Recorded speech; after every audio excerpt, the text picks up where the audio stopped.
अगर आज रात ठीक 3 बजे आपके कमरे की छत पर किसी के दौड़ने की आवाज़ आए और जब आप हिम्मत करके बाहर निकलो तो पूरी छत खाली मिले, लेकिन वापस कमरे में लौटते ही वही कदमों की आवाज़ इस बार आपके कमरे से अंदर से आने लगे, तो आप क्या करोगे?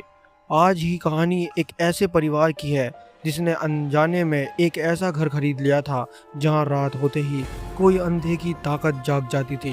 यह कहानी पूरी तरह काल्पनिक नहीं है, यह सच्ची घटना पर आधारित है, लेकिन इसे इस तरह लिखा गया है कि काल्पनिक लगे। तो दोस्तों, कहानी शुरू करते हैं। मेरा नाम विपिन है। ये घटना साल 2021 की है। मैं, मेरे माता पिता और छोटी बहन शहर की भीड़ भाड़ छोड़कर एक शांत इलाके में बने रहे घर में रहने लगे। इस बहुत घर बहुत सस्ता मिला था। इतना बड़ा मकान इतनी कम कीमत में मिलना थोड़ा अजीब लगा, लेकिन पिताजी ने सोचा कि शायद मालिक को पैसों की ज़रूरत होगी। पहले 2-3 दिन सब कुछ बिल्कुल सामान्य रहा, लेकिन चौथी रात ठीक 3 बजे मेरी नींद अचानक से खुल गई। पूरे घर में ऐसी खामोशी थी कि दीवारों पर लगी घड़ी की टिक टिक की साफ सुनाई दे रही थी आवाज़, धड़ धड़ धड़। ऐसा लग रहा था जैसे कोई हमारी छत पर तेजी से दौड़ रहा हो। पहले मुझे लगा कोई बिल्ली होगी, लेकिन अगले ही पल दौड़ने की आवाज़ अचानक मेरे कमरे की ठीक ऊपर आकर रुक गई। पूरा कमरा सन्नाटे में डूब गया। मैंने सांस रोक ली। करीब 10 सेकंड तक कोई आवाज़ नहीं आई। फिर ठक ठक ठक। ऐसा लगा जैसे कोई छत पर खड़े होकर मेरे कमरे की जगह पहचान रहा हो। मेरे पूरे शरीर में सिहरन दौड़ गई। मैंने धीरे से खिड़की खोली और बाहर झांका।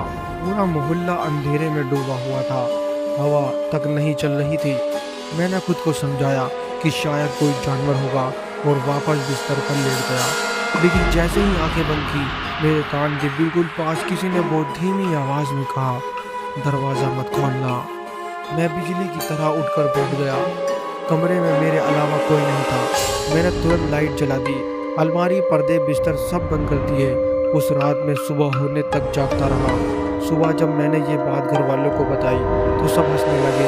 पापा बोले, नए घर में आए हो इसलिए वहम हो रहा है। मैं भी चुप हो गया, लेकिन मुझे क्या पता था। तो सिर्फ अगली रात ठीक 3 बजे फिर वही कदमों की आवाज़ आई, लेकिन इस बार आवाज़ सिर्फ छत पर से नहीं आ रही थी। ऐसा लग रहा था जैसे कोई छत से धीरे धीरे नीचे उतर रहा हो। और उसके बाद मेरे कमरे का दरवाज़ा अपने आप चर्र देने लगा, धीरे धीरे खुलने लगा। मेरे हाथ पैर ठंडे पड़ चुके थे। मैं बिस्तर पर बैठा दरवाजे को घूर रहा था। कमरे की लाइट चल रही थी, फिर भी ऐसा लग रहा था जैसे दरवाजे के बाहर गहरा अंधेरा खड़ा हो। दरवाज़ा पूरी तरह खुल गया, लेकिन बाहर कोई नहीं था। मैंने हिम्मत करके बिस्तर पे पैर नीचे रखे और धीरे धीरे दरवाजे तक पहुंचा। गलियारा बिल्कुल खाली था। तभी ऊपर छत से फिर वही आवाज़ आई, धड़ धड़ धड़। इस बार ऐसा लग रहा था जैसे कोई बहुत तेज दौड़ रहा हो। मैंने सोचा कि पापा को जगा दूं, लेकिन जैसे ही उनके कमरे की तरफ बढ़ा, मेरी नज़र सीढ़ियाँ पर पड़ी। सीढ़ियाँ के सबसे ऊपर कोई खड़ा था। उसका पूरा शरीर अंधेरे में छिपा हुआ था। सिर्फ उसकी दो सफ़ेद चमकती आंखें दिखाई दे रही थी। मैं वहीं जम गया। मैं कुछ समझ पाता उससे पहले वो आकृति धीरे धीरे पीछे हटने लगी और अंधेरे में गायब हो गई। मैं भागकर पापा के कमरे में गया और उन्हें जगा दिया। हम दोनों तुरंत टॉर्च लेकर ऊपर छत पर पहुंचे, लेकिन छत पूरी तरह खाली थी। ना कोई इंसान, ना कोई जानवर, ना पैरों के निशान। पापा ने मुझे समझाया कि शायद मैंने सपना देखा होगा, लेकिन मैं जानता था वो पूरी तरह जाग रहा था। अगले दिन मोहल्ले के एक बुजुर्ग अंकल हमारे घर आए। उन्होंने मुझे उदास देखा तो पूछा, सब ठीक है? मैंने रात की सारी बात उन्हें बता दी। मेरी बात सुनते ही उनके चेहरे का रंग बदल गया। उन्होंने धीरे से पूछा, क्या तुम्हें हर रात लगभग 3 बजे ही आवाज़ सुनाई देती है? मैंने हैरानी से कहा, हाँ। उन्होंने कुछ पल चुप रहकर कहा, इस घर के पुराने मालिक भी यही कहते थे। मेरे रोंगटे खड़े हो गए। मैंने पूछा, उनके साथ क्या हुआ था? उन्होंने इधर उधर देखा, फिर भी धीमी आवाज़ में बोले, उन्होंने कभी पूरी बात नहीं बताई, लेकिन एक रात अचानक पूरा परिवार ये घर छोड़कर चला गया। उसके बाद ये मकान कई साल तक खाली पड़ा रहा। ये सुनकर मेरे दिल की धड़कन तेज़ हो गई। उस रात मैंने फैसला किया कि अब मैं जागता रहूँगा। मैंने मोबाइल में समय देखा, पूरा कमरा खामोश था।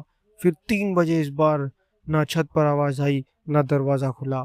बल्कि मेरे बिस्तर से ठीक नीचे किसी के बहुत धीरे धीरे सांस लेने की आवाज़ आने लगी। मैं कांपते हुए नीचे झांकने की हिम्मत की और जो मैंने देखा उसे देखकर मेरी चीख निकल गई। उस रात दोस्तों उस रात मैंने अपने कमरे की सारी लाइटें बंद कर दी। इस बार मैंने भागने का नहीं, सच का सामना करने का फैसला किया। घड़ी में लगभग 3 बजे हो रहे थे। कमरे में इतना सन्नाटा था कि मेरी अपनी सांसों की आवाज़ भी साफ सुनाई दे रही थी। 3:07 पे अचानक धड़-धड़, फिर वही कदमों की आवाज़, लेकिन इस बार आवाज़ छत पर से नहीं थी। ऐसा लग रहा था जैसे कोई मेरे कमरे की दीवारों के अंदर दौड़ रहा हो। मैं डर के मारे बिल्कुल स्थिर बैठा रहा। अलमारी का दरवाज़ा अपने आप धीरे से खुलने लगा। चर्र! अंदर सिर्फ अंधेरा था। फिर उस अंधेरे में 2 सफ़ेद आँखें दिखाई दी। धीरे-धीरे एक लंबा काले साए जैसा इंसानी आकार बाहर आने लगा। उसके हाथ ज़मीन तक लटक रहे थे। चेहरा धुंधला था, लेकिन उसकी मुस्कान साफ दिखाई दे रही थी। वो एक कदम, फिर दूसरा कदम धीरे धीरे मेरी तरफ बढ़ने लगा। मैं डर के मारे दुआ पड़ने लगा। जैसे ही मैंने वहां से थोड़ा सा कदम पीछे हटाया, वो साया अचानक रुक गया। कुछ सेकंड तक वो मुझे घूरता रहा, फिर बिना आवाज किए वापस अलमारी के अंदर चला गया। लेकिन अलमारी बंद नहीं हुई। उसके अंदर से किसी बच्चे के रोने की आवाज आने लगी। मेरे शरीर में सिहरन दौड़ गई। मैंने हिम्मत करके अलमारी के पास जाने की कोशिश की। जैसे ही मैं उसके सामने पहुंचा, अंदर से किसी ने बहुत धीरे से कहा, पीछे मत देखना। मेरा दिल जोर जोर से धड़कने लगा। लेकिन इंसान की सबसे बड़ी कमजोरी उसकी जिज्ञासा होती है। मैं धीरे धीरे अपना सिर पीछे घुमाया और फिर मेरे ठीक पीछे कोई खड़ा था। उसका चेहरा मेरे चेहरे से बस कुछ इंच दूरी पर था। उसकी आंखें पूरी तरह काली और खून से सनी हुई, जैसे चेहरे पर कोई भाव नहीं था। बस वह मुझे घूरे जा रहा था। मेरे मुंह से चीख निकल गई। उसी समय पूरे घर की बिजली चली गई। पूरा घर अंधेरे में डूब गया। मम्मी पापा भी अपने कमरे से बाहर निकल गए। मैं कांपते हुए उन्होंने सब बताने लगा। पापा ने टॉर्च की रोशनी दीवार पर डाली और हम सब की सांसें थम गई। दीवार पर हम 4 लोगों की नहीं, 5 परछाई दिख रही थी। हम सब एक दूसरे को देखने लगे, क्योंकि घर में उस समय हम सिर्फ 4 ही लोग थे और परछाई 5। धीरे धीरे दीवार से अलग होकर हमारी तरफ बढ़ने लगी। जैसे ही दीवार पर बनी पहुंच परछाई हमारी तरफ बढ़ने लगी, पूरी घर की लाइटें एक साथ जल उठी। रोशनी होते ही वह परछाई गायब हो चुकी थी। अगली सुबह पापा ने फैसला किया कि अब इस घर के बारे में पूरी सच्चाई पता करनी होगी। मोहल्ले के सबसे बुजुर्ग व्यक्ति ने हमें बताया कि कई साल पहले इस घर में एक आदमी अकेला रहता था। धीरे धीरे उसने लोगों को वह हर रात किसी अनदेखी चीजों से बातें करता था। एक दिन वो अचानक लापता हो गया। उसके बाद जो भी इस घर में रहा, उसने रात 3 बजे अजीब आवाजें, कदमों की आहट और परछाई महसूस की। हमने उसी दिन वो घर छोड़ने का फैसला किया। घर खाली करने से पहले ही मैंने आखिरी बार अपने कमरे की तरफ देखा। सब कुछ बिल्कुल सामान्य लग रहा था। मैंने राहत की सांस ली और बाहर निकल गया। लेकिन जैसे ही मुख्य दरवाज़ा बंद किया, घर की दूसरी मंजिल की खिड़की में मुझे एक काला साया खड़ा दिखाई दिया। वो बिल्कुल स्थिर था और ऐसा लग रहा था जैसे वो हमें जाते हुए देख रहा हो। मैंने दोबारा देखने की हिम्मत नहीं की। हम वहां से हमेशा के लिए चले आए। उस घटना को कई साल बीत चुके हैं और आज तक मेरे साथ वैसा अनुभव दोबारा नहीं हुआ।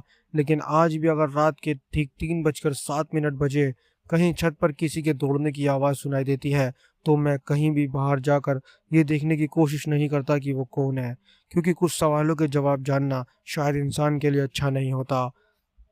दोस्तों, अगर आपको ज़रा भी कहानी स्टोरी हमारी अच्छी लगी हो, तो प्लीज़ चैनल को सब्सक्राइब ज़रूर करने ला और वीडियो को एक लाइक ज़रूर कर देना।